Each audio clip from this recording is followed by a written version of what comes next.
නමෝ බුද්ධාය. ඒ භාග්‍යවත් අරහත් සම්මා සම්බුදුරජාණන් වහන්සේට අපගේ নমස්කාරය වේවා. ඔබේ කලන මිතුරා ශ්‍රද්ධා රූපවාහිනිය ඔස්සේ අද දවසෙත් සම්බුදු සිතකා සිරිය උතුම් සදහම් සාකච්ඡාව ඔබට සමීප කරමින් ඊටාම දයාවෙන් අපි ඔබ මුණ ගැහෙනවා. ඉතින් අපි දන්නවා පින්වන්ත ඔබ හැමදෙනාම ශ්‍රද්ධා රූපවාහිනිය ඔස්සේ සම්බුදු සිතකා සිරිය උතුම් සදහම් සාකච්ඡාව වෙනුවෙන් පෙළසැදී ඉන්නවා කියලා. ඊටාම දයාවෙන් හැමදෙනාම අපි කැඳවගන්නේ ගරුතර මහා සංඝරත්නය අපේ පින්වත් ස්වාමින්ද්‍රයන් වහන්සේ අදත් අපට අනුකම්පාවෙන් වැඩම ආවදාලා අපි හැමදෙනාම පළමු කොටේ ගරුතර මහා සංඝරුවන අපගේ පින්වත් ස්වාමින්ද්‍රයන් වහන්සේ දෙපා නැමද ආදර ගෞරවයෙන් පිළිගනිමු. ස්වාමීනි අපගේ নমස්කාරය වේවා. ඒ සමගම අදත් අපි සදැහැති දායකත්වයේ සිහිපත් කරගන්නම්. විශේෂයෙන් තමන් නමින් මිය පරලෝකීය සියලුම ඥාති හිත මිත්‍රාදීන්ට පුණ්‍ය අනුමෝදනා කිරීමේ අපේක්ෂාව, ඒ වගේම අසනීප තත්වෙන් දැඩි සත්කාර ඒකකයේ ප්‍රතිකාර ලැබමින් සිටින ආර්.එච්. කල්යාණවතී නැගණියට සහ පවුලේ සියලුම නෑදෑ හිත මිතුරන්ට නිදුක් නිරෝගී සුවපත් භාවය සහ දීර්ඝායුෂ පැතීමේ අපේක්ෂාවෙන් අංක 267 අලවල වේයන්ගොඩ යන ලිපිනේ පදිංචි එච් රත්නසේකර පින්වත් මහත්මයා තමයි සදැහැති දායකත්වයේ දරන්නේ. ඉතින් රත්නසේකර පින්වත් මහත්මයා ප්‍රදාන හැමදෙනාමත් ඔබ හැමදෙනාමත් කැටුව ගරුතර මහා සංඝරත්නය වන්දනා කොටගෙන ආරාධනා කරගනිමු. ස්වාමීනි අපට අනුකම්පාවෙන් අද දවසෙත් ඒ උතුම් සදහම් සාකච්ඡා පිණිස අනුශාසනා සිදු කරන සේක්වා. අවසරයි ස්වාමීනි. නමෝ බුද්ධාය. සියලු දෙනාටම තෙරුවන් සරණයි. නමෝ තස් භගවතු අරහතු සම්මා සම්බුද්දස්ස සාදු සාදු සාදු. පරම පූජනීය කල්යාණ මිත්‍ර ගුරු දේවෝත්තම පින්වත් ලොකු ස්වාමීන් වහන්සේට නිදුක් නිරෝගී සුවපත් භාවයේ චිරජීවනයේ සැලසේවා. තුනුරුවනේ අනන්ත ආශිර්වාද දෙවියන්ගේ දෑමි රැකවරණ සැලසේවා. අප සියලු දෙනාගේම নমස්කාරය වේවා. සාදු සාදු සාදු. ශ්‍රද්ධාවන්ත වාසනාවන්ත පින්වත්නි, පින්වත් මහත්මයා, එහෙමයි ස්වාමීනි. අද දවසෙත් අපි බුදුරජාණන් වහන්සේ දුටු මේ යුදබටයෝ 5 දෙනෙක් ඒ මුල් කරගෙන මේ බුද්ධ ශාසනයේ ඉන්න මේ මාර යුද්ධයට අතගහපු ශ්‍රාවකයෝ 5 දෙනෙක්. එහෙමයි ස්වාමීනි. ගැන ශාස්ත්‍රුන් වහන්සේ බුදුන් තින් දැකලා දේශනා කළ ආශ්චර්යයි. මහණනි, මේ ලෝකේ යුදබටයෝ 5 දෙනෙක් දකින්න ලැබෙනවා කියනවා. කවර 5 දෙනෙක්ද? මහණනි, මේ ඇතන් යුදබටයෙක් කඩුපලිය අරගෙන ඒ කාර්ය විච උපකරණ ඉතින් මේවා. එහෙමයි ස්වාමීනි. දුනුහි අරගෙන යුද සේනාවෙන් යුතුව සංග්‍රාම භූමියට දැන් යුද භූමියට උන් එනවා කියනවා. යුද්ධයේදී උත්සාහ කරනවා කියනවා, වීර්ය කරනවා කියනවා. ඉස්සෙල්ලා අපි කතා කළා යුද භූමියට එන්න ඉස්සෙල්ලම පැරැදවිලා ගිහිල්ලා. එහෙමයි ස්වාමීනි. උත්සාහ කරයි, වීර්ය කරයි. එසේ උත්සාහ කරන, වීර්ය කරන ඔහුව සතුරෝ නසත් කියන, මරණයට පමුණුවත් කියනවා. මහන්නේ මෙමුදු ස්වභාවය ඇති යුද බටයෙක් ඇත්තේය. ඒ කියන්නේ සංග්‍රාම භූමියේදී මරලා දාන්න. හා පුරා කියලා ආපු ගම මැරුවා. එහෙමයි ස්වාමීනි. මහන් මේ ලෝකේ දකින්න ලැබෙන මේ පළමු යුද බටයෙක් ඉන්නවා කියනවා. තවද මහන් නැතන් යුද බටයෙක් කඩිපලියගෙන දුනුහි අරගෙන යුද සේනාවෙන් යුතුව සංග්‍රාම භූමියට එනවා කියනවා. යුද්ධයේදී උත්සාහ කරනවා කියනවා. වීරිය කරනවා කියනවා. හැබැයි ඒ උත්සාහ කරන, වීරිය කරන ඔහුටත් සතුරු ප්‍රහාරයක් එල්ල වෙනවා කියනවා. ඔහු විතරම මැරෙන්නේ නැහැ කියනවා. හැබැයි එහෙමයි ස්වාමීනි. යුද භූමියෙන් බැහැරට අරගෙන යනවා කියනවනේ දැන්. බැහැරට අරගෙන ගිහලා ඥාතීන්ට බාර දෙනවා කියනවා. මොකද වෙන්නේ එතකොට? ඥාතීන් ඔහු වෙදෙකු වෙත ගෙන යන්නේ ඒ උපස්ථායක ඥාතීන් කරා නොගොස්ම අතරමඟදී මරණයට පත් වෙනවා කියලා. වෙදාගාවට ගෙනියන්න හම්බෙන්නේ එහෙමයි. නැහැ. මහන්නේ මෙබඳු ස්වභාව ඇති යුද බටෙක් ඇත්තේ. වෙදකම් කරන්න උන්නේ නැහැ. අතරමඟදී මැරුණා. ඒ වගේ එතකොට සොල්දාදු ඉන්නවා. මහන් මේ ලෝකේ දකින්න ලැබෙන මේ දෙවෙනි යුද බටය බලන්න දැන් බුදුරජාණන් වහන්සේ සංග්‍රාම භූමියක අත්දැකීම නේද? එහෙමයි ස්වාමීනි. තවද මහන්නේ ඇතැන් යුද බටේ කඩුපල්ලියගෙන දුනුහි සාදා යුද සේනාවෙන් යුතුව සංග්‍රාම භූමියට තුල්ලෙනවා කියනවා. ඔහු යුද්ධයේදී උත්සාහ කරයි කියනවා, වීරිය කරයි කියනවා. එසේ උත්සාහ කරද්දී වීරිය කරන ඔහුට සතුරෝ විදිනවා කියනවා. එතකොට ඔහු යුද්ධ භූමියෙන් බැහැරට අරගෙන යනවා කියන බැහැරට අරගෙන ගිහලා ඥාතීන්ට උන් බාර දෙනවා. ඥාතීන් මොකද කරන්නේ? වෙදෙක් වෙත ගෙන යනකොට දැන් ගිහිල්ලි වෙරලා උපස්ථානත් කරනවා කියනවා. එහෙමයි. සේවාත් කරනවා කියනවා. ඥාතීන් විසින් පිරිවරාගෙන උපස්ථාන කරද්දීම තුවාලේ මොහු මරණයට පත් වෙනවා කියනවා. උපස්ථාන ලබා ඉදිද්දිම. එහෙමයි. එතකොට අපි ඉතින් හමුදාවේ මෙහෙම කට්ටිය මේ හැම චරිතෙම ඉන්න ඕනේ නේද? ඔව් ස්වාමීනි එහෙමයි. මහන්නේ මෙමුදු ස්වභාවයේදී ඇතන් යුද බටෙක් ඇත්තේ මහන්නේ මේ ලෝකේ දකින්න ලැබෙන මේ තෙවෙනි යුද බටය ආය. තවද මහන්නේ ඇතැම් යුද බටෙක් කඩුපල්ලිය අරගෙන දුනු ඊතල අරගෙන යුද්ධයට යනවා කියනවා. සංග්‍රාම භූමියට යනවා කියනවා. එතකොට යුද්ධයේදී උත්සාහ කරයි කියනවා, වීරිය කරනවා කියනවා. දැන් ඔන්න එයාට සතුරු ප්‍රහාරයක් වදිනවා. ඊට පස්සේ ඥාතීන්ට ගිහින් බාර දුන්නා. ඥාතීන් දැන් වෙදකු ගාවට අරගෙන යනවා. දැන් ඔන්න උපස්ථාන කරනවා, ආබාධෙන් නැගිටිනවා කියනවා. එහෙමයි. මහන්නේ මෙමුදු ස්වභාවයෙන් යුද බටෙක් ඇත්තේ කියනවා. මේ සිව්වෙනි යුද බටය ආය කියනවා. උපස්ථාන කරද්දී නැගිටින කට්ටියක් ඉන්නවා. උපස්ථාන කරද්දී මැරලා යන කට්ටියක් ඉන්නවා. තවද මහන්නේ ඇතම් යුද බටෙක් දැන් යුද්ධයට යනවා කියනවා. සංග්‍රාම භූමියේදී මොකද වෙන්නේ? යුද්ධයේ ජයග්‍රහණය කළා. දිනාගත් යුද්ධයේ ඇතිව යුද භූමියේම සිංහෙක්සේ වාසය කරනවා කියන. එහෙමයි ස්වාමීනි. මහන්නේ මෙමුදු ස්වභාවය ඇති යුද බටෙක් ඉන්නවා කියන. මහන්නේ මේ තමයි කියන ලෝකයේ ඉන්න යුද බටයෝ 5 දෙනා. දැන් බලන්නකොට අපි එතකොට මේ යුද බටයෝ අතරත් නේවි කාමීක මෙහෙම තැනම මේගොල්ලන්ගේ මේ කට්ටිය දකින්න ලැබෙනවා ඉතින්. එහෙමයි ස්වාමීනි. වරිදත් හිටියා අදත් ඉන්නවා. එහෙමයි. එසේ මහන්නේ භික්ෂූන් අතරද පස්සදෑරුන් යුද බටයන් උපමා කොට ඇති පුද්ගලයෝ 5 දෙනෙක් පෙන්눔 කරනවා කියනවා. මෙහිදී එක්තරා වොන්න කෙනෙක් භික්ෂුවක් එක්තරා ගමක නියං ගමක් ඇසුරු කරගෙන දැන් වාසය කරන යුද්ධ ප්‍රකාශ කළ තියෙන්නේ. සිවුරු දාලා එහෙමයි. කසාවත ඇඳගෙන යුද්ධ ප්‍රකාශ කළ තියෙන්නේ. පෙරවරුවේ සිවුර ඇඳ පුරවගෙන පාත්තර සිවුරු අරගෙන දැන් ගමකට නියං ගමකට පිඬු පිනිස දැන් උන්නිනවා. දැන් කය රැකගත්තේ නැතුව, වචන රැකගත්තේ නැතුව, සිත රැක ගන්න බැරි වෙලා සිහියෙන් තොරව අසංවරව. නොමන දැන් ඉන්නකොට මොකද වෙන්නේ? ඔන්න වැඩේ.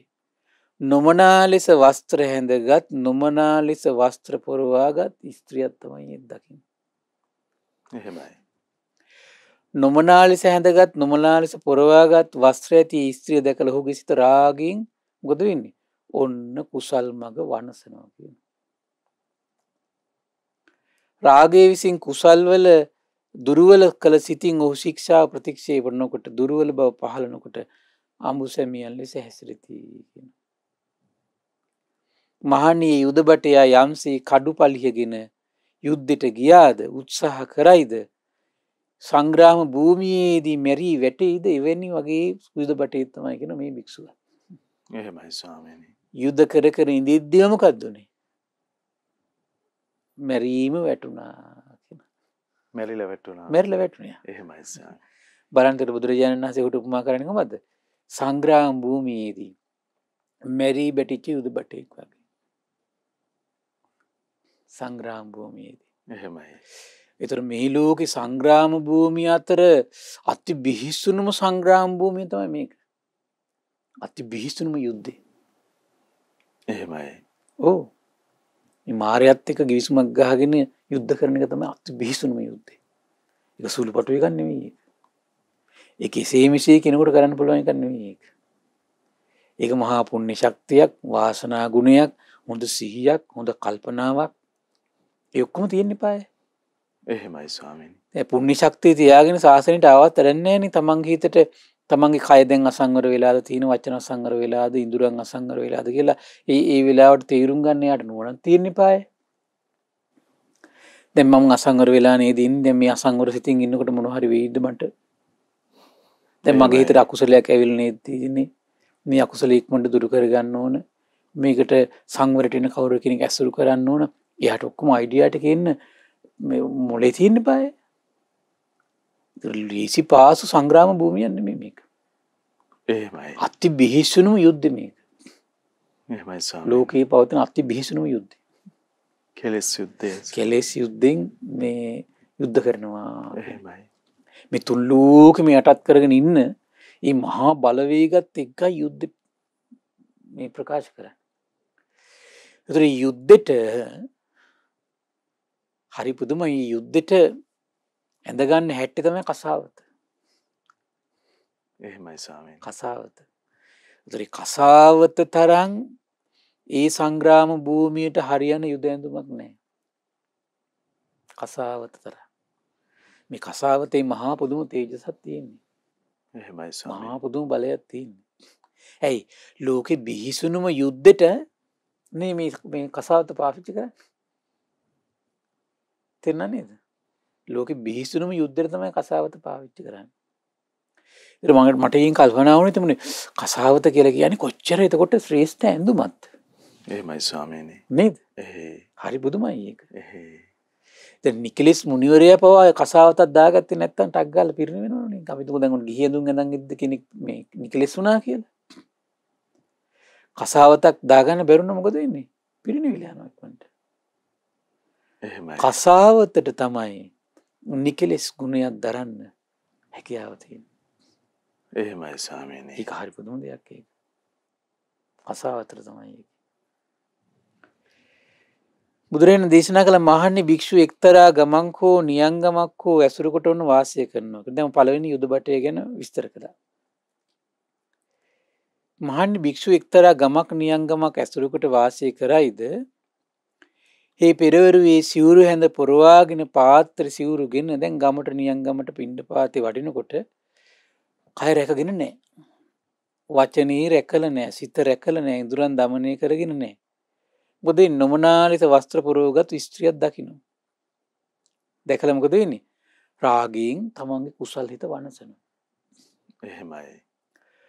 දැන් ඔහු රාගයෙන් පහර කාලා දැන් ඒකට ඔහු පහර දැන් මේ සංග්‍රාම භූමියේදී සතුරන්ගෙන් දැන් මේ පහරයක් වැදලා තියෙන්නේ. සතුරු ප්‍රහාරයට ලක් වෙලයි.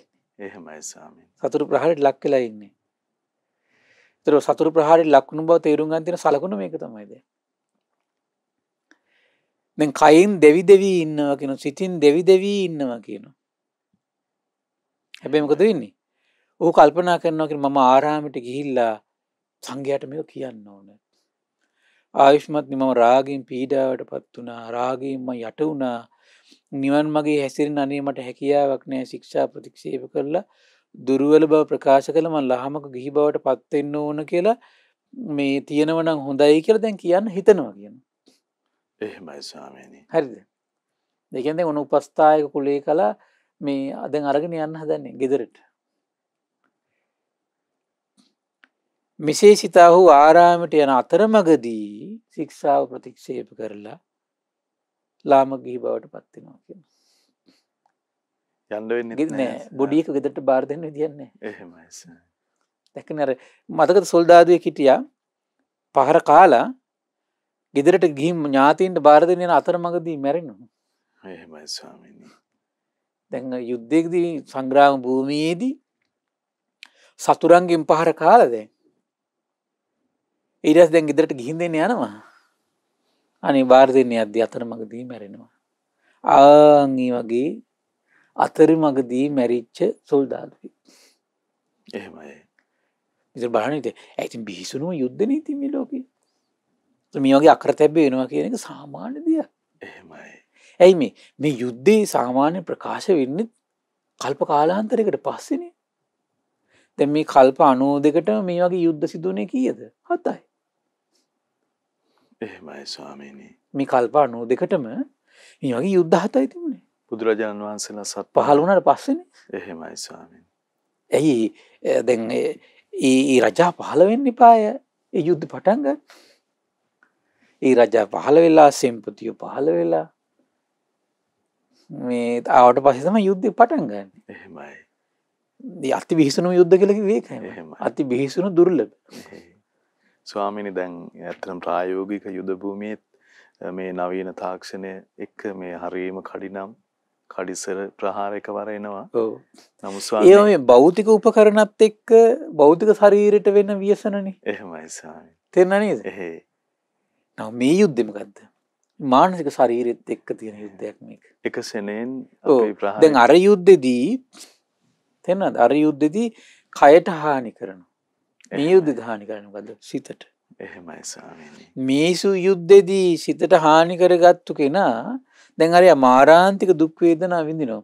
මේ යුද්ධෙදී මේ සිතට හානි කරගත්තු කෙනා නිරේ, තිරිසන් ලෝකේ, පෙරේත ලෝකේ, අසුර ලෝකේ දවසක් දෙකක් නෙවෙයි. එහෙමයි ස්වාමීනි. ඒකේ මං කිව්වේ මේ වගේම පරාජය වුණාට පස්සේ කල්ප ගණන් දුක් විඳ විඳ කෑ ගහ ඉන්නේ. එහෙමයි. ඒකේ අති බිහිසුණු යුද්ධ කියලා කිව්වේ. බිහිසුණුයි දුර්ලභයි. දැක්ක නේද? එහෙමයි. කල්ප ගණන් බෑ මේ වගේ පරාදුනොත් එහෙම නෙවෙන්නේ. ආන් ඒකයි. මහන්නි ඒතර ඒ කවුදතර අතරමඟදී මැරිච්ච යුද බටයට උපමා කරනවා කියනවා. තවද මහන්නි භික්ෂුවක් එක්තරා ගමක් නියංගමක් ඇසුරු කරගෙන ඉන්නකොට මොකද වෙන්නේ? නොරොග්ගයක් නැද බලන්න මේකට හේතුව මොකද්ද?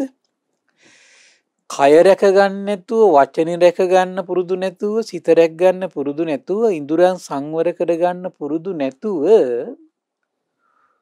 නුසුසු තැන්වල වාසය කිරීමේ ආදීන. දැන් තමන්ගේ කය රැකගෙන නැත්තම් මහත්තයා කාලයක් වචන රැකිලා නැත්තම් සිත දමනේ නැත්තම් ඉදුරන් සංවර නැත්තම් ඒක නෑ මොකද වෙන්න ඕන? ඒක නා මේ රජතුමා ගාව ඉන්න ඕන. සෙම්පතියෝ ගාව ඉන්න ඕනේ. තාම මම මේවා රැකගෙන නෑ. ඉදිරියට යට ආරක්ෂාව තියෙනවනේ. එහෙමයි. තේරෙනවනේ පුහුණුව මදි කියලා දැනගන්න ඕනේ පය. එහෙමයි. දැන් පුහුණුව මදි කියලා Taman දන්නේ නැත්තම් මොකද වෙන්නේ? තමනුත් අර මේ කෙරුම වගේ යනවා. එතන මොකද වෙන්නේ? ඉවරයි. ඒතර හරි පුදුමයි. එතකොට ඒ කෙනාට නුවණක් තියෙන්න ඕන. Tamanට දැන් මෙහෙම සිද්ධියක් වෙලා තියෙනවා කියලා තේරුම් ගන්න. එහෙමයි ස්වාමීනි. එතකොට එයා දැනගන්න ඕන තමන්ගේ ඉන්ද්‍රයන් අසංවරයි. එහෙනම් මම ඊටාම් මේ තනියෙන් මේ නුසුසු තැන් වල සැරිසරන්න හොඳ නෑ. කොයි වෙලාවෙ අසංවර වෙයිද දන්නේ නෑ. ඒට අවබෝධයක් තියෙන්නේ. තමන්ට තියෙන අනතුර ගැන මේ තමන්ට අවබෝධයක් තියෙන්නේ. එහෙමයි ස්වාමී. දැන් මේ අවබෝධ නැති වෙනකොට තමයි මේ ප්‍රශ්න හටගන්නේ. එතන මොකද වෙන්නේ? අන්න දැන් ඔහු දැන් කයින් දෙවි දෙවි සිතින් දෙවි දෙවි කල්පනා කරනවා කියන මම ඊනම් ආරාමයට ගිහිල්ලා මේ කාරණේ සංඝයාට දැනුවත් කරන්න ඕන කියලා කල්පනා කරනවා. එහෙමයි. ඇත්තටම ඔහු යනවා කියනවා. ගිහිල්ලා ඇත්තටම දැනුවත් කරනවා කියනවා. එතන මොකද වෙන්නේ? සබ්‍රහ්මචාරීන් වහන්සේලා දැන් උන්ට අනුශාසනා කරනවා කියනවා. ආයිස්මත බුදුරජාණන් වහන්සේ විසින් වදාරලා තියෙන කාමී අල්පාස්වාදයක් තියෙනවා. බොහෝ දුක් තියෙනවා. කරදර බොහෝයි. ආදීන බොහෝ තියෙනවා. බුදුරජාණන් වහන්සේ වදාරලා තියෙන කාමී ඇටසැකිල්ලක් බඳුයි කියලා. බොහෝ දුක් බොහෝ කරදර තියෙනවා. එහි ආදීනව තියෙනවා. බුදුරජාණන් වහන්සේ වදාරලා තියෙන කාමී මස්වැදැල්ලක් වගේ කියලා. භාග්‍යතුන් වහන්සේ වදාරලා තියෙන කාමයේ ඇවිලගත් හුලුවත්තක් වගේ කියලා. ඒ වගේම බුදුරජාණන් දේශනා කළ තියෙන කාමයේ ගිනි අඟුරු වලක් වගේ කියලා. මම මතකෙටි මීට ඉස්සෙල්ලා දහම් කැඩපතේ අපි කතා කළා මේ පෝතලී සූත්‍රයෙන් ලස්සන ප්‍රමාණ සහිත විස්තර සහිත කතා කළා දහම් කැඩපතේ. එහෙමයි ස්වාමීන්. එතකොට දැන් සංඝයා වහන්සේලා බොහොම ධර්මයෙන් අනුශාසනා කරනවා කියන මේ විදිහට. මේ බොහෝ විස්තර තියෙන කාමී අල්පාස්වාදයක් තියෙන්නේ. කාමයේ ගිනි අඟුරු වලක් වගේ කාමයේ කියන ගසක ඇදි ගෙඩියක් වගේ මේ හැම උපමාවක්ම පොතලී සූත්‍රය හරි ලස්සනට විස්තර කළා. එහෙමයි ස්වාමීනි. කාමයේ මස් කපන කොටයක් වගේ. ඒ වගේම කාමයේ කියලා කියන්නේ සර්පයේ හිසක් පැත්ත වගේ. බොහෝ දුක් කරදර තියෙනවා කියලා දැන් අනුශාසනා කරනවා කියනවා. ඒ නිසා ප්‍රියාශ්මතුන් වහන්සේ බඹසරයට ඇලුම් කරත්වා. ශික්ෂාවේ දුර්වල බව ප්‍රකාශ කොට ශික්ෂාව ප්‍රතික්ෂේප කොට ගිහි බවට පත් නොවේවා කියලා දැන් ඔන්න එහෙමයි ස්වාමීනි. ඒක එතකොට අර ලෙඩ වෙච්ච කෙනා යුද භූමියට ගිහිල්ලා තුවාල ලැබපු කෙනා උපස්ථාන දැන් ලබනවා. එහෙමයි. සමහර අය ඉන්න උපස්ථාන ලබද්දිත් මොකද වෙන්නේ? මැරෙනවා. මෙයාටත් ඒ වගේ සිද්ධියක් එනවා කියනවා. අවවාද කරද්දී අනුශාසනා කරද්දී ඔහු මෙහෙම කියනවා කියන ආයුෂ්මත බුදුරජාණන් වහන්සේ විසින් කාමයේ අල්පාස්වාදයක් ඇති බවත් බොහෝ දුක් ඇති බවත් බොහෝ කරදර ඇති බවත් එහි ආදීන බොහෝ ඇති බව වදාන ලද්දේමයි. එනමුත් මම බඹසර රකින්න අනේ මට බෑ. එහෙමයි ස්වාමීනි. ශික්ෂාවේ දුර්වල බව ප්‍රකාශ කොට ශික්ෂාව ප්‍රතික්ෂේප කොට ගිහි බවට පත් වෙනවා කියලා මොකද වෙන්නේ? ඔන්න ලාමක ගිහි බවට වැටෙනවා කියනවා. දැක්කනේ. එහෙමයි. ඒතර බලන්න මේ හරි පුදුමයි. ඒකට මේ සමහර එතකොට යුද බටයෝ යුද භූමියට ගිහිල්ලා එතනින් තුවාල ලබලා උපස්ථාන ලබන ක්‍රමය මේක තමයි. එහෙමයි. බුද්ධ ශාසනයේ මේ සංග්‍රාම භූමියට ගිහිල්ලා උපස්ථාන ලබනවා කියලා තියෙනවනේ. මේ උපස්ථාන ලබන ක්‍රමය ධර්මයෙන් විනයෙන් අනුශාසනා ලබන එකට තමයි උපස්ථාන ලබනවා කියලා කියන්නේ. එහෙමයි ස්වාමීනි. බලන්න ධර්මයෙන් විනයෙන් අනුශාසනා ලබන එකට බුදුරජාණන් දැක්කේ බෙහෙතක් ගල්නවා වගේ. බෙහෙතක් ගල්නවා වගේ. එහෙමයි. හරි පුදුමයි. අර අකුසලයෙන් යට වෙලා කුසල් සිත් තමයි විනාශ වුනේ. කුසල් සිත් විනාශ වෙලා අකුසලයේ නැමැති තුවාලෙන් තමයි පෑරුනේ. අකුසලයේ නැමැති තුවාලය ගල්වන බෙහෙත තමයි ධර්මය. ධර්ම ඖෂධය. ධර්ම ඖෂධය ගල්වද්දී මොකද වෙන්න ඕන? සුවපත් වෙන්න ඕන. සුවපත් වෙන්න එපා. එහෙමයි ස්වාමීනි. සමහර අය මොකද වෙන්නේ? කොච්චර ධර්ම ඖෂධය ගැල්ලුවත් ලේසියෙන් සමහර අයගේ තුවාල සනීප වෙන්නේ නැහැ. හරි පුදුමයි. එහෙමයි.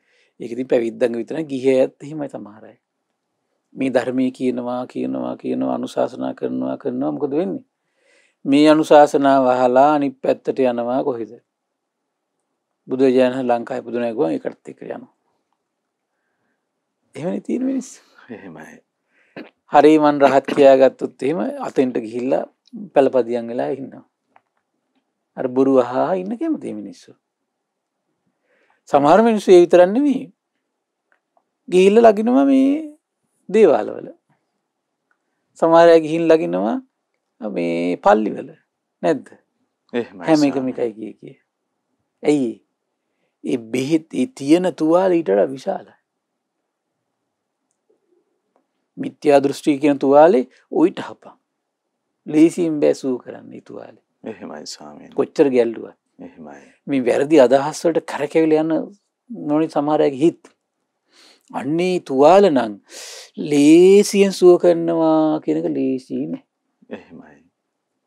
ස්වාමීනි දැන් තුවාලේ සුවපත් කරන ධර්මයෙන් විනයෙන් අනුශාසනා ලැබෙද්දි තමනුත් මේ ඒ තුවාලේ ප්‍රහාණය කරගන්න ඕනේ. නැත්තම් වැදිලා තියෙන හීය ගලව ගන්න ඕනේ. මේ මට යහපත පිණිස නොවන්නේ ආදි වශයෙන් අනිවාර්යෙන්. දැන් මෙහෙමනේ තුවාලයකට විදකම් කරනකොට එයාගේ තියෙන සුදුසුකම් තියෙන්න eBay. එකක් තමයි එයා ප්‍රත්‍යාහාර විතරක් ගන්න ඕනේ. එහෙමයි ස්වාමීනි. තේරුණා නේද? ඊළඟට මේ සුදුසු වෙලාවට බෙහෙත් ගල්ව ගන්න කටයුතු කර ගන්න ඕන. නාන කියන ඒවා. එයා කොච්චර සැලකිලිමත් වෙන්න ඕනද? එහෙමයි. ඒ වගේ තමයි දැන් අනුශාසනාව ලබන කෙලත් සෑහෙන පරිස්සම් ඉන්න ඉපේ. නෑ ඕකත් කමන්නේ අරකත් කමන්නේ කිය මේ කැප ඒවයි නොකැප ඒවයි ඔක්කොම අහන්න ගියොත් මොකද වෙන්නේ? හරියන්නේ. එහෙමයි. පොඩි කලකින් මැරිලා යනවා. ඒකයි වෙන්නේ. දැන් ගොඩක් වෙයි සාසනින් අයින් වුණා කියන කට්ටිය ඉන්නවා. ඒ හැරියට කුමක් නිසාද? ඒගොල්ලන් බෙහෙත් ගැල්ලුවට වැඩක් නැහැ. ඒ තුවාල එක පැත්තකින් විශාලයි. අනිත් පැත්තකින් තමයි මේ බෙහෙත් වලින් බෙහෙත් ගන්න කෙනා පරිස්සම් වෙන්න එපායි. එහෙමයි. ප්‍රත්‍යාහාර ගන්න. දැන් මේ අසත්පුරුෂ ඇසුරත් ලබා අසත් ධර්මයක් වැළඳගෙන ඒ වගිනුත් ආවතේව කංකර කර ඒ අස්සිත් බැහැගෙන මේක දෙකක් එහෙම හරියන්නේ. එහෙමයි. මේක හිතන තරම් ලේසි පහසු දෙයක් නෙමෙයි මේක. මේ හරියට බෙහෙත් මේ පත්‍යයන් වෙන්නේ තමන් ඊට අදාළ සුදුසු ක්‍රියාකාරකම් වල යෙදුනොත් තමයි. ඒ වගේ තමයි ධර්ම ඖෂධය. ධර්ම ඖෂධෙත් හොඳට කයට හිතට යන්නේ ඊට අදාළ කැප දේවල් තුල වාසය කරද්දී අකප දේවල් අතහැරලා දාන්න. එහෙමයි ස්වාමීනි. නැත්තම් ධර්ම ඖෂධය පිහිටන්නේ. එහෙමයි. ස්වාමීනි කවර දේ කැප වෙනවද ඉන්ද්‍රිය සංවරයේද? අනිවාර්යෙන් ඉන්ද්‍රිය සංවරය, අයෝන් යෝනිසෝ මනසිකාරය, විශේෂයෙන් සත්පුරුෂ ඇසුර. එහෙමයි. වැදගත්ම දෙයක් තමයි සත්පුරුෂ ඇසුරේ නැවත නැවත සද්ධර්ම ශ්‍රවණය. ඒක ශාස්ත්‍රු ගෞරවයේ පිහිටා, ධර්ම ගෞරවයේ පිහිටා, සබ්‍රහ්මචාරින් වහන්සේලා ගෞරවයේ පිහිටා නිරන්තරයෙන් එතකොට ධර්ම ඖෂධය ගල්ව වාසය කරන්න ඕන. එහෙමයි. මොකද ධර්ම ඖෂධයේ දැන් ගැල්ලුවත් වැඩන්නේ යාට ඒ ශාස්ත්‍රුන් වහන්සේ පිළිබඳ ශ්‍රාවක සංඝ රත්නය පිළිබඳ ගෞරවයක් විශ්වාසයක් නැත්තම්. දැන් ගෞරවය විශ්වාසය තියෙන ගලවන කෙනාට විතරනම් බණ කියන කෙනාට විතරනම් ධර්මයේ ගැන විශ්වාසය තියෙන්නේ. එහෙමයි සර්. බණ අහන කෙනාට නැත්තම් ඒ ධර්ම ඖෂධයක් වෙන්නේ නැහැ. එයාටත් ඒක තව එක කෑමක් විතරයි. ඇඟේ ගල්වන දෙයක් විතරයි. එහෙමයි. තේරුණා නේද? ආන්න ඒකයි. ඒකනේ සමහර බෙහෙත් වර්ග දැන් අද ප්‍රමිතිය ගන්නකොට මේ ආහාර යටතේ ප්‍රමිතිය ගන්නවා. කියන ආහාර කෘත්‍යයත් ඉටු කරනවා. එතකොට එයාට මේ බෙහෙත මොකද්ද? ආහාර කෘත්‍යයක් කළා විතරයි. තේරුණා නේද? එහෙමයි සර්. එච්චරයි. අර ඖෂධයකින් වෙන්න ඕන දේ යට වෙන්නේ නැහැ. ඒ වගේ තමයි ධර්ම ඖෂධෙත් එහෙම තමයි. අහනවා එයාට දැනුමක් තියෙනවා. තමහර ඕන වෙලාවක පිරිසක් මැද කියන්නත් පුළුවන් එයාට. සමහරට හරිය කියද්දි මෙහි පඬිතකම් 1000ක් ධර්මයේ මුල් කරගෙන කියන්නත් පුළුවන්. නමුත් එයාගේ හිතට මේ ධර්ම ඖෂධය ගල්ව ගන්න එයා දක්ෂ නැහැ. තේරුණා නේද? එහෙමයි. ඒ කියන්නේ ඒක හරියට yaadෙන්න පිහිටන්න ඒතර යාගේ අනිවාර්යෙන් ගුණයක් තිබිය යුතුමයි. දැන් අපි මේ බෙහෙත් ගන්නකොට පත්‍යං කෑම තියෙනවා. සමහර ඒවට ගොඩාක් මහන්සි වෙන්න හොඳ නැහැ. සමහර ඉරියව් අතහරින්න වෙනවා සමහර විට. නාන්න හොඳ නැහැ සමහර විට. සමහර ඇල් වතුර උණු වතුර සමහර වෙලාවට හොඳ නැහැ. සීතල රස්නේ සමහර වෙලාවට හොඳ නැහැ. ඒ වගේ පරිස්සම් වෙන්න eBay. ඒ වගේ තමයි අපි. එහෙමයි. ධර්ම ඖෂධය ගල්ල ගන්න කෙනා මොකද වෙන්න ඕන? අසත්පුරුෂ ඇසුරෙන් ඉස්සෙල්ලම බැහැර වෙන්න ඕන. සත්පුරුෂ ඇසුරේ ඉන්න ඕන.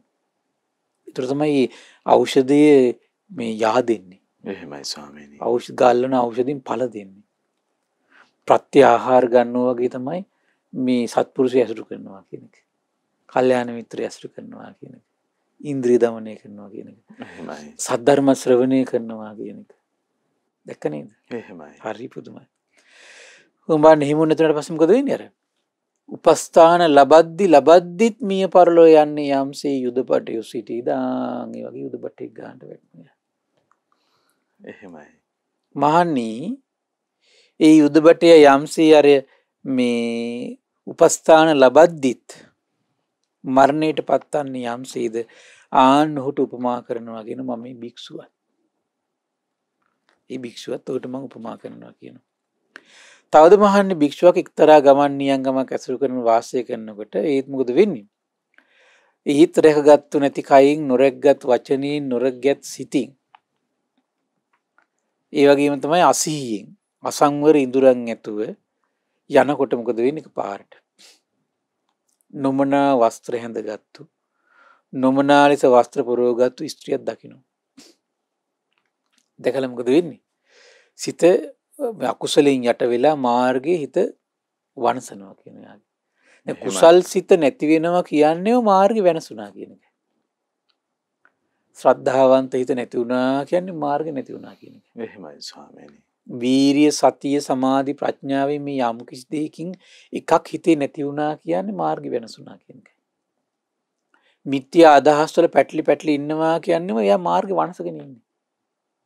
ඒකයි මේ මිත්‍යා අදහස් වල අපි කියන දේවල් මේ අපි අහගෙන ඒව ඔස්සේ දැන් බලන්න බුදුරජාණන් ලංකාවේ ඉපදුනා කියන මතේ ඒක සුළුපටු මිත්‍යා මතයක් නෙමෙයි. එහෙමයි ස්වාමීනි. ඒ වගේ මිත්‍යා මතයක් තුළ හිත පටලව ගත්තට පස්සේ මාර්ගිනේ වෙනස වෙන තනි කරමු.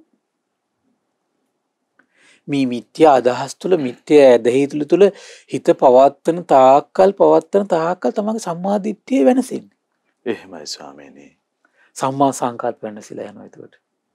තමන්ගේ సంతානය තුළ ಗುಣ වැඩෙන එක නැවතිලා යනවා. එහෙමයි ස්වාමීනි. සම්මා වාචා වෙනසෙනවා. බොරුනේ කතා කරන්නේ එතකොට. එහෙමයි. බොරු කතා කරනවා බොරුවේ සමාදම් වෙනවා. දැක්ක නේද? ඒතර මොකද වෙන්නේ? කුසල්මක වෙනසලා යනවා. ඒතර කයින් දැන් දෙවි සිතින් දෙවි ඔහු මෙහෙම කල්පනා කරනවා මම ආරාමයට ගිහිල්ලා කියන්න ඕන මගේ හිත අකුසලින් යට වෙලා තියෙන්නේ මං අකුසලින් පීඩා විඳිනවා කියලා දැන් ඔන්න භික්ෂුන් වහන්සේලා හොයාගෙන යනවා කියනවා. දැන් භික්ෂුන් වහන්සේලා හොයාගෙන ගියාට පස්සේ මොකද වෙන්නේ? භික්ෂුන් වහන්සේලාට මේ කාරණේ සිහිපත් කරනවා කියනවා. භික්ෂුන් වහන්සේලා කොහොමද කරන්නේ? දැන් ගන්න අනුශාසනා කරනවා. එහෙමයි. අපිට ඉස්සරහට වෙලාව තිබුණොත් මම අන්තිමකේදී පොඩ්ඩක් මේ කාම ගැන විස්තර අපව සිහිපත් කරන්න. දැන් අර විදියටම අනුශාසනාව කරනවා කියනවා. අනුශාසනාව කරද්දී මොකද වෙන්නේ? අන්තිමට කියනවා ආයුෂ්මත මේ ශික්ෂාවේ ප්‍රතික්ෂේප කරලා ගිහි බවට පත් නොවේවා කියලා දැන් සබ්‍රහ්මචාරීන් වහන්සේලා බෙහෙත් ගල්වනවා කියනවා. එහෙමයි. ධර්ම ඖෂධයෙන් උපස්ථාන කරනවා. මෙසේ සබ්‍රහ්මචාරීන් වහන්සේලා අවවාද කරද්දී අනුශාසනාව කරද්දී ඔහු මෙහිම කියනවා කියන ආයුෂ්මත මම උත්සාහ කරන්න මම මේ කියන ධර්ම දරා ගන්න අනේ ඔබ වහන්සේට බොහෝ පිං සිද්ධ වෙන්න ඕන. එහෙමයි. මම හිතාලව වාසය කරන්න මං කොහොම හරි ගිහි බවට නොවැටී වාසය කරනවා. මේ දැන් ඔය දැන් ගිහි බවට ප්‍රතික්ෂේප කොට ලාමක ගිහි බවට පත් නොවන්නේ මේ දැන් කියලා සංඝයා ඉදිරියේ ප්‍රතිඥා දීලා මෙයා යනවා කියනවා. එහෙමයි. මහණී යුදබටය යම්සේ යන බුදුරජාණන් දේශනා කරනවා මේ පුද්ගලයාට තමයි කියන්නේ මොකද්ද කියන්නේ? පින්වත් මහණී තුවාලයේ සුවපත් වෙලා ආබාධේ නැගිට යුදබටෙක් ගැන කතා කළා. එහෙමයි ස්වාමීනි. තුවාල වුණා. හැබැයි ධර්ම ඖෂධ ඉදිරියේදී යටත් වුණා. ධර්ම ඖෂධේ හිතට ගියා. එහෙමයි ස්වාමීනි. ඇත්තට මේ ධර්ම ඖෂධයේ හිතට යන විශාල ඉතින් ධර්මයේ ගැන ශාස්ත්‍රුන් වහන්සේ ගැන කල්යාණ මිත්‍රයෝ ගැන සබ්‍රහ්මචාරීන් වහන්සේලා ගැන විශාල ගෞරවයක් උපදින්න ඕන. එහෙමයි ස්වාමීනි. අපිට මේ ගොඩාක් හානි කරන්නේ මේ ධර්ම ඖෂධයේ හිතට යන්නේ නැත්තේ ඒ ගෞරවය මතකම නිසා. එහෙමයි. ස්වාමීනි ලෝකයේ දැන් අපි පරිභෝග කරන අපි එකතු කරගන්න කාම වස්තු වලට තියෙන වටිනාකම් පරයා අපිට භාග්‍යවතුන් වහන්සේ තුනුරුවන ගැන ගෞරව ආදරයක් මේ තුනුරුවන කිසියම් දෙයකට වටහා ගන්න අපිට හැකියාව ලැබුණොත් ඉන්නේ එහෙම. අන්න ඒක දැන් අපි දැන් මේ බාහිර ලෝකයේ දෙයට වැඩිපුර ගෞරවයක් විශ්වාසයක් තියෙනවා නම් එයාගේ හිත පිහිටන්නේ කොහොමද? එතනම. එහෙමයි ස්වාමීනි. නමුත් එයාට මේ රකින්න සීලය පිළිබඳ ඊට වඩා විශ්වාසයක් ආවොත් තමයි ගෞරවයක් ආවොත් තමයි එයා එතන රැඳෙන්නේ. දැක්ක නේද? එහෙමයි. ඒතර එයාට විශ්වාසය තියෙන පැත්තට තමයි හිත වැඩිපුර නැඹුරු වෙලා යන්නේ. දැන් කල්පනා කරලා බලන්න අපේ හිත වඩා විශ්වාස කරන්නේ යමක්ද? ඒ දේ පස්සේ තමයි වැඩිපුර හිත පළව කරන්නේ. එහෙමයි ස්වාමීනි. වැරදි මත නම් විශ්වාස කරන්නේ ඔය ඒකත් හරි මේකත් හරි ඒකත් හොයලා බලන්න ඕන මෙහෙම කින කට්ටිය ඉන්නව නේද? ඒ කියන්නේ ඒකත් එයාගේ හිත විශ්වාස කරනවා. තේරුණා නේද? වැරදි අදහස්, වැරදි මතවාද, වැරදි ඇදහිලි මේ ඊනට ඒවත් උන මේ සමාජෙද්දී හිම බෑ කියන කට්ටිය ඉන්නව නේද? එහෙමයි ස්වාමීනි. ඒ එහෙම කියන එකේ අදහස් තේරුම් වෙන්නේ මොකද්ද? එයාගේ හිත ඒක විශ්වාස කරනවා. ඒ විශ්වාසය තියෙනවා කියන්නේ මේ කෙරෙහි යාට ගෞරවයක් තියෙනවා කියන එක. හිත ඒකටත් ගෞරව කරනවා නම් මොකද්ද වෙන්නේ? ඒ කියන්නේ එහෙනම් මේ භාග්‍යතුන් වහන්සේ ගැන වැරදි දෙයකට ගෞරවයක් තියෙනවා කියන එකේ අදහස වෙන්නේ බුදුරජාණන් වහන්සේ කියන අවිශ්වාසිකුත් තියෙනවා කියන එක. එහෙමයි ස්වාමීනි. නැද්ද? එහෙයි. වැරදි දෙයක් කෙරෙහි විශ්වාසයක් තියෙනවා කියන්නේ භාග්‍යතුන් වහන්සේ ගැන විශ්වාසයේ අඩුවක් තියෙනවා. නැත්තටම නෑ කියනවනේ මේ අඩුවක් තියෙනවා. එහෙමයි. සමහර පොඩි දැන් අපි තුමු දැන් බුදුන් අදිනවා පිරික් කියනවා දාන ටිකක් දෙනවා. ඒතර යාට පොඩි විශ්වාසයක් තියෙන්නේ. බණත් අහනවනම් යාට අර අවුරුලන්ට වඩා විශ්වාස චුට්ට වැඩි. නිතර ධර්ම ශ්‍රවණය කරනවා කියලා කියන්නේ. ඒතර නිතර කල්යාණ මිත්‍රය ඇසුරු කරනවා කියලා කියන්නේ. නිතර ධර්මයේ විමසන්න ටික යොමු වෙනවා කියලා කියන්නේ. ඒ වගේම නිතර භාවනාවකට යොමු වෙනවා කියන්නේ යාගේ හිතේ ඇත්තටම ධර්මයේ ගැන තියෙන විශ්වාසය වැඩි කියන එකයි. එහෙමයි ස්වාමීනි. ඒ නිසානේ ඔහු නැවත ඒක කරන්න ක්‍රියා ප්‍රතිපදාව යෙදෙන්න මහන්සි ගන්න විශ්වාසය වැඩි නිසා. සතිපට්ඨාන අරමුණක උනත් නැවත හිත පිහිටුවන්නේ ඒ ගැන විශ්වාසය වැඩි නිසා. බුදු ගුණ උනත් දහම් ගුණ සංගුණ ඔහු විමස කල්පනා කර ඉන්නේ ඒ ගැන විශ්වාසය වැඩි නිසා. එහෙමයි ස්වාමීනි. ඇත්තට ඒ ගැන විශ්වාසය අඩු නම් මොකද වෙන්නේ? ඔහුට ඒක හිතන්න බෑ. පිහිටන්නේ නැහැ හිත. අන්න ධර්මයේ ගැන හිතේ විශ්වාසයක් තියෙනවද නැද්ද කියලා තේරුම් ගන්න ක්‍රමයට. එහෙමයි. බුදුරජාණන් වහන්සේ ගැන අවබෝධය පිළිබඳ හිතේ විශ්වාසයක් තියෙනවද නැද්ද කියලා තේරුම් ගන්න ක්‍රමයට. තේරුණා නේද? එහෙමයි ස්වාමීනි. ආන්න ඒක. ඇත්තටම හිතේ විශ්වාසයක් තියෙනවා නම් ධර්මය අහනවා කියන එකට හිත නැඹුරු වෙනවා. ඊළඟට කල්යාණ මිත්‍රය ඇසුරු කරනවා කියන හිත නැඹුරු වෙනවා. සත්පුරුෂ ඇසුරු හොයනවා කියන එකට හිත නැඹුරු වෙනවා. ඊළඟට සිල් රකින්නවා කියන එකට හිත නැඹුරු වෙනවා. අන්න ධර්මයෙන් රැකවරණයක් හොයනකොට තියෙනවා. එහෙමයි ස්වාමීනි. එහෙමයි. ධර්මයේ විශ්වාස කළා නම් භාග්‍යතුන් වහන්සේ විශ්වාස කළා නම් ওই ටිකට හිත නැඹුරු වෙන්න ඕන. දැන් මෙහිම කියද්දිත් නැඹුරු වෙන්නේ නැත්තම් විශ්වාසෙ මදිකම තියෙනවා. ඕක කළා හරියන්නේ නැහැ මේවත් අධ්‍යයෝගී කරන්න ඕන කියලා හිතනවා නම් ඒ කියන්නේ ඊව ගැනත් එයාට විශ්වාසයක් තියෙනවා. එහෙමයි. තේරෙනවද? විශ්වාසයක් තියෙනවා. ඒ ගැන විශ්වාසයක් තියෙනවා කියලා කියන්නේ බාහිර ලෝකේ දේවල් වැරදි දේවල් ගැන විශ්වාසයක් තියෙනවා කියන්නේ බුදුරජාණන් වහන්සේ ගැන අවබෝධය ගැන අවිශ්වාසිකුත් තියෙනවා. එහෙමයි. අවිශ්වාසයක් තියෙනවා. එහෙමයි. ස්වාමීනි දැන් මේ විස්තර කරන ධර්මයේ භාග්‍යවතුන් වහන්සේ මේ ලෝකයේ සිටින පුද්ගලයන් පිළිබඳව මේ ආකාර වූ අවබෝධය මේ විස්මිත අවබෝධය භාග්‍යවතුන් වහන්සේට තියෙනවා කියන කරුණේ වගේම මේ ස්වක්කාත කොට මේ සියල්ල හෙළිදරව් කරනවා කියන කරුණ මේ ධර්මයේ ඔස්සේ දැන් වැටහෙනකොට තමන් තුළ තියෙන මමත්වයන් අයින් කරලා අපි ලෝකයට මත ප්‍රකාශ කරන්න තියෙන ඒ ලාමක බව මත ප්‍රකාශ කරනවා කියන එකක් තියෙනව නේද? එහෙමයි. ඒ බුදුරජාණන් වහන්සේගේ අවබෝධය ගැන තියෙන විශ්වාසය මදිකම. එහෙමයි ස්වාමීනි. ඔව්. පුද්ගලික මත ඉදිරිපත් කරන්නෙම එහෙමයි. දැන් නිවන් මඟ සම්බන්ධයෙන් මාර්ගයේ සම්බන්ධයෙන් පුද්ගලික හැලී කියා ඉන්නෙම භාග්‍යතුන් වහන්සේගේ අවබෝධය ගැන විශ්වාසයක් වැටහීමක් නැතිකමයි. ස්වාමීනි තථාගතයන් වහන්සේගේ ආශ්චර්යය යම් පමණ හෝ ස්පර්ශ කළොත් එහෙම තමන් ඒවා සේරම පැත්තකින් දාලා ශ්‍රද්ධාවේ ස්වභාවය. එහෙමයි ස්වාමී. වැරදි මත පැත්තකින් තියෙනවා. එහෙමයි. ඊළඟට වැරදි අදහස්, අධර්මයේ, අවිනය, අසත්පුරුෂය. ඒ කොම් පැත්තකින් තියෙන ටික. ඒක කරන්නේ ශ්‍රද්ධාව. ශ්‍රද්ධාවට ලොකු දෙයක් කරන්න පුළුවන්. එහෙමයි ස්වාමී. අර මාර්ගෙට මේ ආදාළ නොවන සියලු කාරණා පැත්තකින් තියෙන්නේ ශ්‍රද්ධාවයි. එකවර ඍජුව බැහැර කරන්න. ඍජුවටපත් වෙනවා. එහෙමයි ස්වාමී. යා ඍජු ගුණයක පිහිටනවා. එහෙමයි. බල ශ්‍රද්ධාවත් එක්ක තමයි උජුපටි ගුණේ පිහිටන්නේ. එහෙමයි ස්වාමීනි. ශ්‍රද්ධාවත් එක්ක කරන්නේ. ශ්‍රද්ධාවට ඉන්න බැරිකම තමයි මේ ගොඩාක් කාර්යවල තියෙන අපිට තේරුණාට. එහෙමයි ස්වාමී. මේ හොර රහසේ එතකොට මේ වැරදි දේවල් තුල ජීවත් වෙන හේතුවම ශ්‍රද්ධාවේ මදිකම. ඒකයි භාගතුන දේශනාවට ශ්‍රද්ධාව කියන දේ වඩන්න කියලා කියන්නේ ඒක. දැන් විශාකාව මහා නාමල බලන්නේ සෝතාපන්න ශ්‍රාවකයන්ට පවා කියන්නේ කොහොමද? අපි මොන වගේ ධර්මයක් පුරුදු කරන්න ඕන කියලා එහෙම කියන්නේ තථාගතයන් වහන්සේගේ අවබෝධය ගැන සිහි කරන්න කියනවා.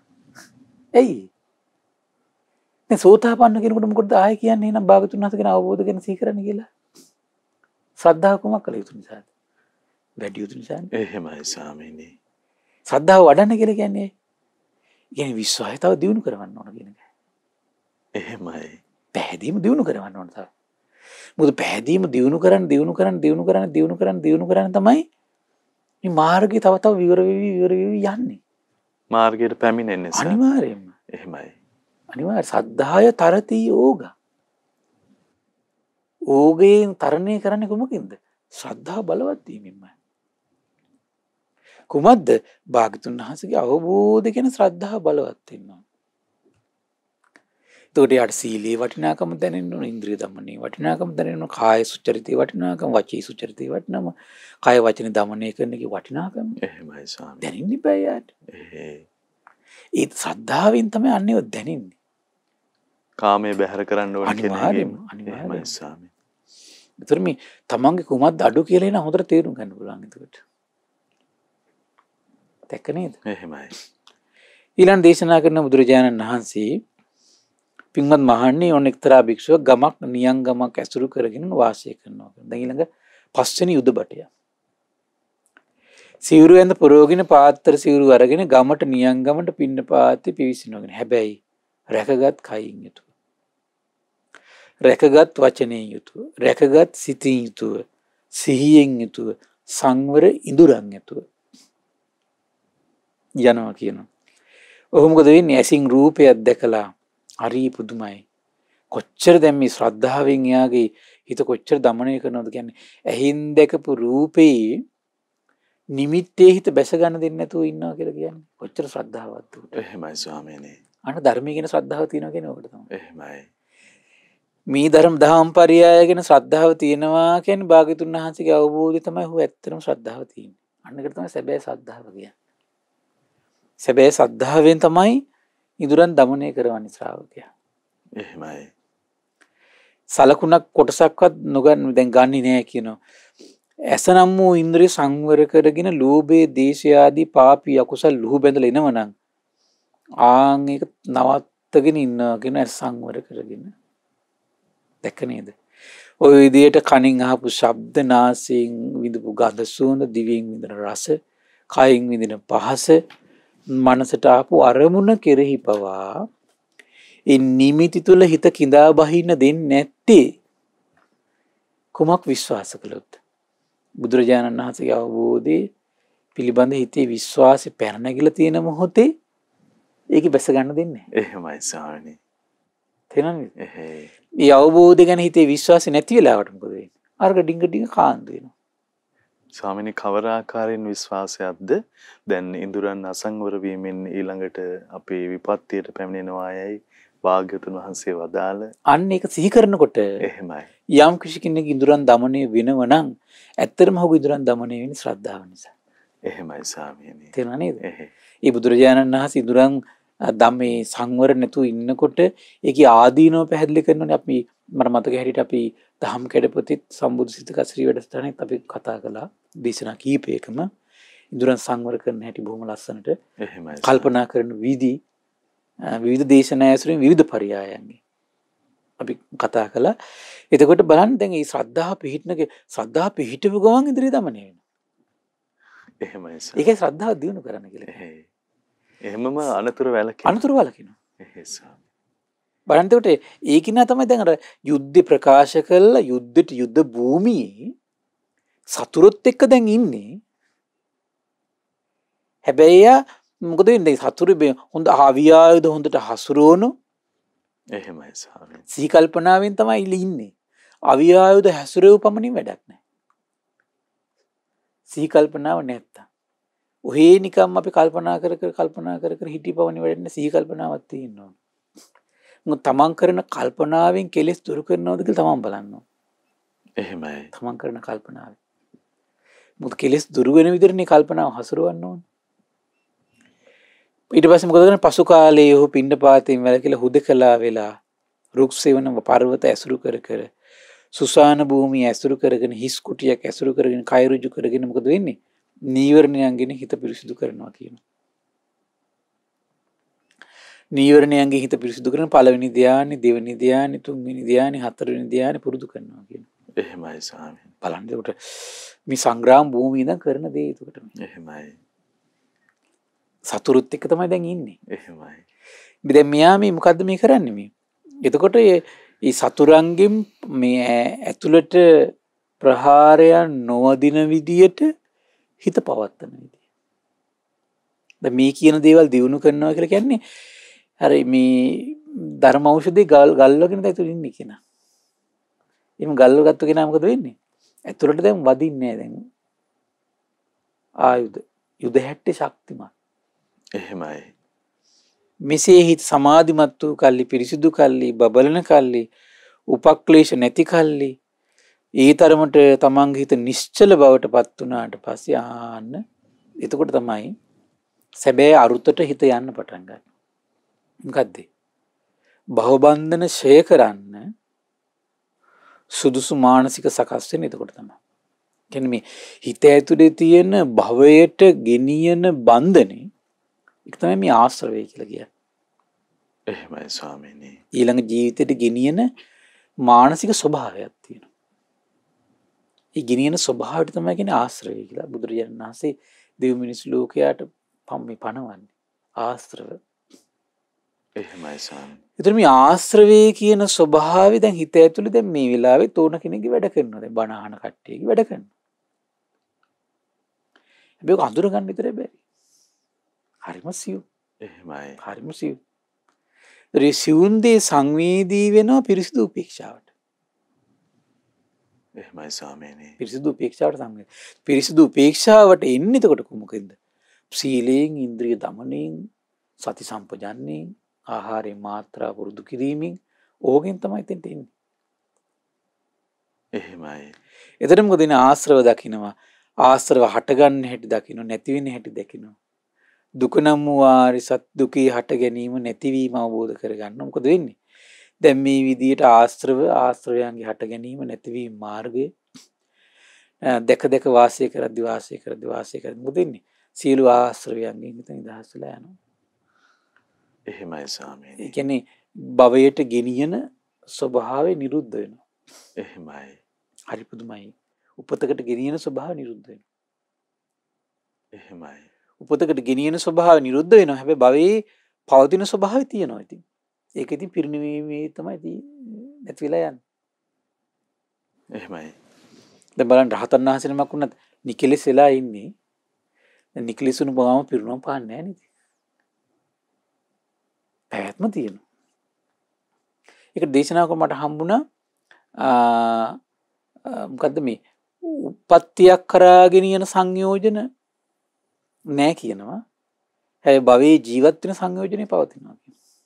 එහෙමයි ස්වාමීනි. ඒක ඕනෙලක අතහරින්න පුළුවන් එකක්. ඒකට තමයි ආයු සංස්කාර අතහරිනවා කියලා කියන්නේ. එතකොට ඒ ජීවත් වීමත් අතහැරලා පිරිනිවී යනවා. එහෙමයි ස්වාමීනි. හරි ආශ්චර්යයි. පුදුම විශ්මිතයිනේ. එහෙමයි ස්වාමීනි. පුදුම විශ්මිතයි. ඉතින් හරි ආශ්චර්යයි බුදුරජාණන් දේශනා කළ මහණනි යම්සේ යුද බටේ කඩුපලිය අරගෙන දුනුයි අරගෙන සංග්‍රාම භූමියට ගිහිල්ලා ජයග්‍රහණය කළ දිනාගත් යුද්ධ ඇතිව යුද භූමියේ වාසය කරයිද මහණනි මම මේ පුද්ගලයාට ආන්ගේ යුද බටේ උපමා කරමි කියනවා. මහණනි මෙබඳු ස්වභාවය ඇති පුද්ගලයෙක් ඇත්තේ කියන මේ තමයි කියන පස්වෙනි යුද බටය. බලන්න හරි ආශ්චර්යයි දැන් මේ සංඝයාට ධර්මයේ දේශනා කරන විදිය. එහෙමයි. දැන් බලන්න දැන් මෙහිම දැන් බලන්න මෙතන එකපාරට දේශනා කරන්නේ තෘෂ්ණාව ගැන දුක ගැන මේ මොකුත් කියන්නේ නැහැ නේද? තේරුණා නේද? ඒ මොකුත් කතන්දර නැහැ. ඒ මොකුත් කතන්දර කියන්නේ නැතුව බොහොම ලස්සනට යුද බටයෝ ගැන කියලා එහෙමයි. ඒ උපමාවට හරියන විදියට ශාසනීය භික්ෂුවට ගලපලා දේශනා කරන ප්‍රාතිහාර නැද්ද? ප්‍රාතිහාර සහිතයි. එහෙමයි ස්වාමීනි. අර වෙන අවිද්‍යා මේ පටිච්චසමුප්පාද පංච උපාදානස්කන්ධ බරපතල වචන මොකුත් නෑ මේකේ. මේ බණපදේ අහලා ඒ ශ්‍රාවක නිදහස් වෙනවා. එහෙමයි ස්වාමීනි. හරි විශ්මිතයි. බුදුරජාණන් වහන්සේ ආශ්චර්යයි. එහෙමයි. ඒ නිසා මේ පින්වත් සිල් දනාට භාග්‍යතුන් වහන්සේගේ ආශ්චර්ය වූ අද්භූත වූ අවබෝධය ගැන සිත පහදව ගන්නට මේ දහම් කරුණ එකසේ හේතු වාසනා වේවා. සාදු සාදු සාදු. ඉතින් අදත් අපට අනුකම්පාවෙන්ම අපගේ භාග්‍යවතුන් වහන්සේ පිළිබඳව සිත පහදවන උදාර ශ්‍රී සද්ධර්මයේ අපගේ පින්වත් ස්වාමීන් වහන්සේ දේශනා කොට වදාළ අපි හැමදෙනාම අපට අනුකම්පා කරුණා සහිත වූ ඒ ගරුතර මහා සංඝරත්නය සමා කොටගෙන වන්දනමාන කරමු. ස්වාමීනි අපගේ নমස්කාරය වේවා. ස්වාමීනි පුණ්‍යානුමෝදනාව පිණිස කාලය අපට අනුකම්පාවෙන් පුණ්‍යානුමෝදනාවත් සිදු කරන සේක්වා. අවසරයි ස්වාමීනි. පින්වත්නි අද දින සම්බුදු සිතක අසිරි සදහම් දේශනාව සඳහා අනුග්‍රහය දරන්නේ නුඹර 267 අලවල වේයන්ගොඩයන් ලිපිනේ පදිංචි එච් රත්නසේකර පින්වත් මහත්මයා විසින් අලවල පදිංචිව සිට මිය පරලෝකීය ආර්.එච්. මීසිඑල් පියාණන්ට මිලිනෝනා මෑණියන්ට ඒ.ජී. ගුණවති බිරිඳට ඇගේ දෙමව්පියන්ට වේයන්ගොඩ පදිංචිව සිට මිය පරලෝකීය එච්. සෝමදාස් සොහොයුරාට ඔහුගේ බිරිඳට වීදියවත්තේ පදිංචිව සිට මිය පරලෝකීය එච්. සුමනාවතී සොහොයුරියට අලවල පදිංචිව සිට මිය පරලෝකීය අබේවර්ධන කරුණාතිලක සොහොයුරාට දුනුමාලේ පදිංචිව සිට මිය පරලෝකීය ටී.ඒ. සිරිසේන මහත්මයාට මිය පරලෝකීය සියලු ඥාතීන්ට අසනීප තත්ත්වයෙන් පසුවන දැඩි සත්කාරයේකී ප්‍රතිකාර ලැබෙමින් සිටින ආර්.එච්. කල්යාණවතී නැගණියට පවුලේ සියලු නෑදෑ හිත මිතුරන්ට පින් අනුමෝදන් කරන උදාර අදහසින් තමයි අද දවසේ මේ ධර්ම දාණය බාරගෙන තියෙන්නේ. ඉතින් මේ රැස්වන උදාර පින ගටිකාර බ්‍රහ්මරාජය සහම්පති සනන් කුමාර බ්‍රහ්මරාජයට අනුමෝදන් වේවා. සක් දිවිඳුන් විරෝධ විරූපාක්ෂ වෛශ්‍රවණ දතරාජ සතරවරන් රජදරුවන් සෙම්පත් දෙවිවරුන්ට ඉෂ්ඨකාමී දෙවිවරුන්ට ප්‍රදේශ භාර පළාත් භාර සියලු සත්පුරුෂ දෙවිවරු ලෝකපාලක සත්පුරුෂ දෙවිවරුන්ට ශ්‍රී මහා බෝරජාණන් වහන්සේලා ධාතුන් වහන්සේලා සුරකින සියලු සත්පුරුෂ දෙවිවරුන්ට මේ පින් අනුමෝදන් වේවා. සුමන සමන් දිව්‍ය රාජයා ආලවක දෙවියන් ජනවසම දෙවියන්ට මේ පින් අනුමෝදන් වේවා.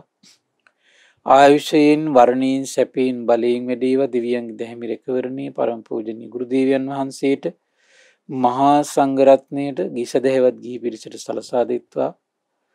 දෙවියෝ දුතුන් ධර්මය අවබෝධ කරත්වා කියලා සාදු කියලා පින් අනුමෝදන් කරන්න.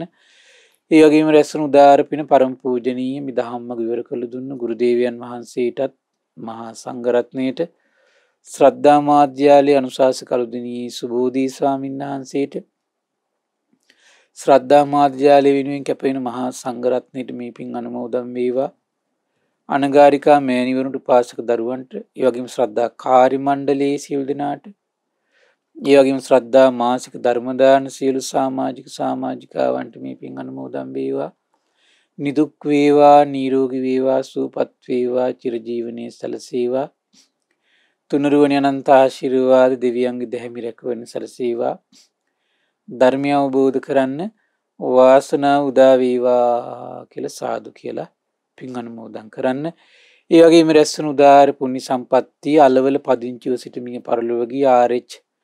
මීසිඑල් පියාණන් මිලිනෝනා මෑණියන් ඒ.ජී. ගුණවති බිරිඳ ඇගේ දෙමව්පියන්ට වේයන්ගොඩ පදිංචිව සිට මිය පරලොවගිය එච්. සෝමදාස් සොහොයුරාට ඔහුගේ බිරිඳට වීදියවත්තේ පදිංචිව සිට මිය පරලොවගිය එච්. සුමනාවතී සොහොයුරියට අලවල පදිංචිව සිට මිය පරලොවගිය අබේවර්ධන කරුණාතිලක සොහොයුරාට දුනුමාලේ පදිංචිව සිට මිය පරලොවගිය ටී.ඒ. සිරිසේන මහත්මයාට මිය පරලොවගිය සියලු ඥාතීන්ට මේ පින් අනුමෝදන් වේවා. පරලොව වශයෙන් සැපවත් වේවා සුවපත් වේවා වහවහ සසර දුකින් අත් මිදෙත්වා කියලා සාදු කියලා පින් අනුමෝදන් කරන්න. ඒ වගේම රැස්වන උදාර පින නම්බර 267 අලවල වේයන්ගොඩ ලිපිණේ පදිංචි එච්. රත්නසේකර පින්බර මහත්මයාට මේ පින් අනුමෝදන් වේවා. නිදුක් නිරෝගී සුවපත් භාවයේ චිරජීවනයේ සැලසේවා. ඒ වගේම දැඩි සත්කාර ඒකකයේ සිටින ආර්.එච්. කල්යාණවතී නැගණියට නිදුක් නිරෝගී සුවපත් භාවයේ චිරජීවනයේ සැලසේවා. කරන කියන කටයුතු සඵල වේවා. ඒ වගේම අපගේ පින්බර දෙමව්පියන්ට ධර්ම ශ්‍රවණය කළ ඔබ සියලු දෙනාටම මේ පුණ්‍යානුභාව බලයෙන් උතුම් ධර්ම අවබෝධයට එකසේ හේතු වාසනා වේවා කියලා සාදු කියලා පින් අනුමෝදන් වෙන්න. සියලු දෙනාටම තෙරුවන් සරණයි. නමෝ බුද්ධාය. ඉතින් අපට අනුකම්පාවෙන්ම අපගේ පින්වත් ස්වාමීන් වහන්සේ උදාාර සම්බුද්ධ භාෂිතයන් ශ්‍රී සද්ධර්මයේ අද දවසෙත් පෙන්වා වදාලා ඒ උතුම් ධර්මය අපි ශ්‍රද්ධා රූපවාහිනිය ඔස්සේ ලෝකයට දායාද කොට ගනිමින් මේ මොහොතේ ධර්ම දානමය පින්කම ලෙසින් අප රැස් කරගත් මහත්ඵල මහානිසංස උත්තම පුණ්‍ය ධර්මය නොවලහාම අපගේ පින්වත් ස්වාමීන් වහන්සේටත් අනුමෝදන් වේවා. පුණ්‍යානුමෝදනාවෙන් ගරුතර මහ සංඝරුවන සුවපත් වේවා. අපගේ පින්වත් ස්වාමීන් වහන්සේට උතුම් චතුරාර්ය සත්‍ය ධර්මයේම අවබෝධ වේවා. සාදු සාදු සාදු. ඉතින් අද සදැහැති දායකත්වයේ දරන්නට යෙදුන විශේෂයෙන් තම මිය පරලොව ගිය ඥාති හිත මිත්‍රාදීන් සෑම සියලු දෙනාට පුණ්‍යානුමෝදනා කිරීමේ අපේක්ෂාව ඒ වගේම අසනීප තත්වෙන් දැඩි සත්කාර ඒකකේ ප්‍රතිකාර ලැබමින් සිටින ආර්.එච්. කල්යාණවතී පින්වන්ත නැගණියට සහ පවුලේ සෑම සියලු දෙනාට නෑදෑ හිත මිතුරන්ට නිදුක් නිරෝගී සුවපත් භාවය සහ දීර්ඝායුෂ පැතීමේ අපේක්ෂාවෙන් අංක 267 අලවල වේයන්ගොඩ යන ලිපිනේ පදිංචි එච්. රත්නසේකර මහත්මයා සදැහැති දායකත්වයේ දරන්නට යෙදුනේ. පින්වන්ත රත්නසේකර මහත්මයා ප්‍රදාන හැමදෙනාමත් පින්වන්ත ඔබ හැමදෙනාමත් අපි තාම දයාවෙන් සිහිපත් කරගන්නවා. ඉතින් ගරුතර මහා සංඝරත්නයේ ආශිර්වාදයෙන් අපි ඊළඟ වැඩසටහනත් ඔබට සමීප කරමින් මුණ ගැසීමයි අපේක්ෂාව. ඉතින් භාග්‍යවතුන් වහන්සේ ඒ උතුම් තුනුරුවන හදවතේ වඩා හිඳවාගෙන ජීවිතය ජය ගන්න ජාතිය වාසනාවන්ත වේවා කියලා අපි නැවතත් ප්‍රාර්ථනා කරනවා. හැමදිනාටම සම්මා සම්බුදු සරණයි. නමෝ බුද්ධාය. මෙවැනි වටිනා ධර්ම දේශනා ශ්‍රවණය කිරීමට ශ්‍රද්ධා ඩේලි YouTube චැනලය සබ්ස්ක්‍රයිබ් කරන්න.